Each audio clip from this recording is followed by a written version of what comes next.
మత రాజకీయాలు చేయడంలో అందివేసిన చేయిగా పేరొందిన కూటమి ప్రభుత్వానికి ఆలయాల్లో జరుగుతున్న తొక్కిసలాట ఘటనలతో వరుస ఎదురుదెబ్బలు తగులుతున్నాయి. తాజాగా కాశీబుగ్గలో 9 మంది భక్తులు ప్రాణాలు పోతే ఆలయం ప్రైవేటుదని చెప్పి తప్పించుకోవాలని ప్రభుత్వం ప్రయత్నించింది. తుపాన్లను సైతం వెనక్కి నెట్టేయగల శక్తి సామర్థ్యాలున్న చంద్రబాబు, ఆయన కుమారుడు లోకేష్ ప్రజల ప్రాణాలను కాపాడలేకపోయారు. తమకు టెక్నాలజీ తెలుసు అని ఊదరగొట్టుకున్న ప్రభుత్వానికి కాశీబుగ్గ ఆలయానికి ఏకాదశి పర్వదిన నాడు అంత జనం వస్తారన్న సమాచారం తెలియకపోవడం ఏమిటన్న ప్రశ్న తలెత్తుతోంది. ప్రజల నుంచి పెళ్లుబుకుతున్న ప్రజాగ్రహాన్ని డైవర్ట్ చేసేందుకు చంద్రబాబు కొత్త డ్రామా మొదలుపెట్టారు. ఆపరేషన్ డైవర్షన్ పాలిటిక్స్ లో భాగంగానే మాజీ మంత్రి జోగి రమేష్ ను అక్రమంగా అరెస్టు చేయించారు.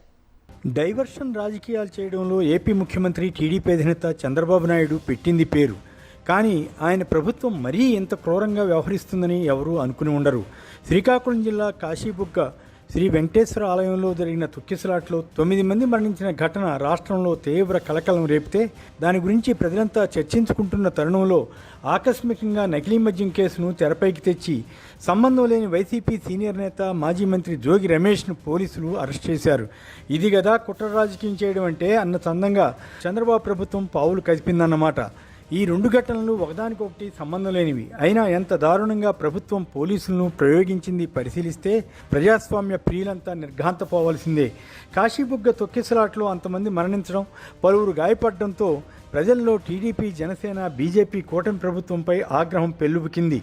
ప్రభుత్వం ఇంత ఘోరంగా వైఫల్యం చెందిందా అని అంతా మాట్లాడుకుంటున్నారు.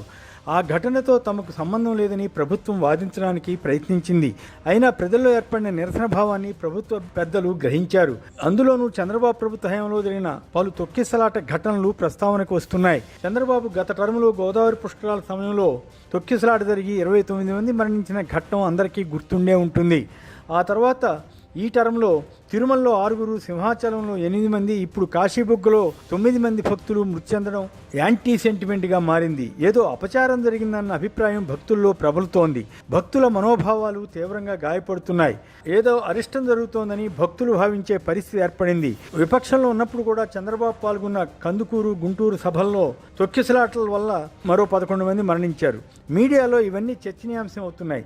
కుల రాజకీయాలతో పాటు మత రాజకీయాలు చేయడంలో అందివేసిన చేయిగా పేరొందిన తెలుగుదేశం, జనసేన, బీజేపీ కూటమి ప్రభుత్వానికి ఆలయాల్లో తొక్కిసలాట ఘటనల వల్ల ఎదురుదెబ్బ తగిలింది. కాశీబుగ్గ ఆలయం ప్రైవేటుదని చెప్పి తప్పించుకోవాలని మంత్రులు ప్రయత్నించారు. మనం నిమిత్త మాత్రమంటూ చంద్రబాబు వేదాంత ధోరణిలో మాట్లాడినట్లు వార్తలు వచ్చాయి. తుఫాన్లను సైతం వెనక్కి నెట్టివేయగల శక్తి సామర్థ్యాలు చంద్రబాబు, ఆయన కుమారుడు లోకేష్కు ఉన్నాయని టీడీపీ మీడియా విస్తారంగా బిల్డప్ ప్రచారం చేసిన 2 రోజులకే కాశీబుగ్గ ఘటన జరిగింది. ఎంతో టెక్నాలజీ తమకు తెలుసని ఓదరగొట్టుకుంటున్న ప్రభుత్వానికి కాశీబుగ్గ ఆలయానికి ఏకాదశి పర్వదినం నాడు అంత జనం వస్తారన్న సమాచారం తెలియకుండా పోవడం ఏమిటన్న ప్రశ్న వచ్చింది.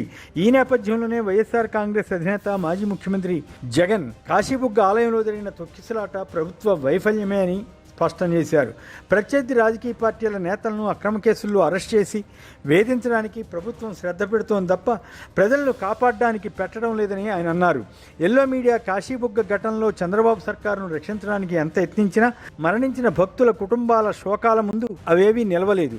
దాంతో ప్రభుత్వ ప్రతిష్ట మరింత దెబ్బతిన్నదని భావించిన చంద్రబాబు ప్రభుత్వం వెంటనే డైవర్షన్ రాజకీయాల్లోకి దిగిందనిపిస్తుంది.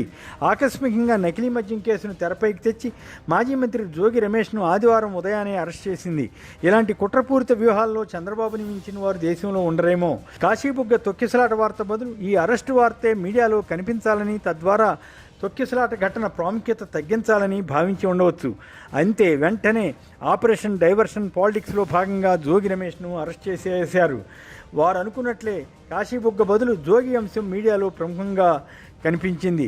పోలీస్ యంత్రాంగం కేవలం ప్రభుత్వ పెద్దలు చెబుతున్న దానికి అనుగుణంగా పనిచేస్తున్నారు తప్ప చట్టం, నిబంధనలు మొదలైన వాటిని గాలికి వదిలేస్తున్నట్లు విమర్శలు వస్తున్నాయి.